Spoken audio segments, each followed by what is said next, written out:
asalaamaaleykum wa rahmatullah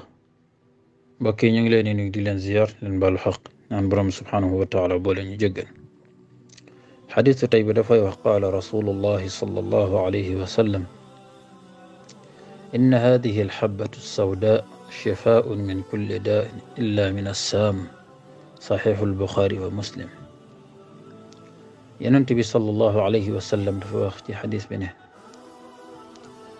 pepp bii di xabatu sawda mooy xabatu sawda moo ne day saafara bépp jàngoor ba mu des poson xadis mu saxiix buxaari ak muslim xabatu sawda benn pepp la boo xamante ni dafa ñuul xabba mooy pepp sawda mooy bu ñuul ñu tuddee ko mboole pepp bu ñuul ci wolof mooy xabatu sawda mooy firi pepp bu ñuul yonent bi sallallahu alayhi wa sallam daf ko daan jëfandikoo ci lu bari waaw ci wàllu faj ni ko daan jëfandikoo lu bare sunna la moo tax sunna la ñu di ko utiliser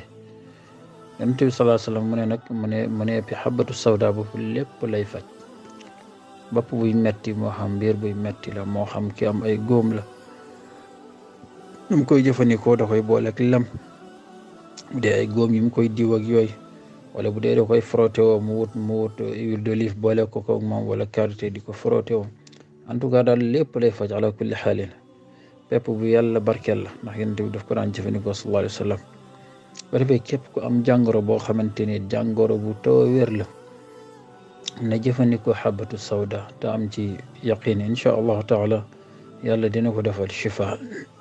loolu mooy li tënk xadis bi aqulu qawli hada wa astaghfirullah alazim li wa lakum wassalaamu aleykum wa rahmatullahi wa barakatuh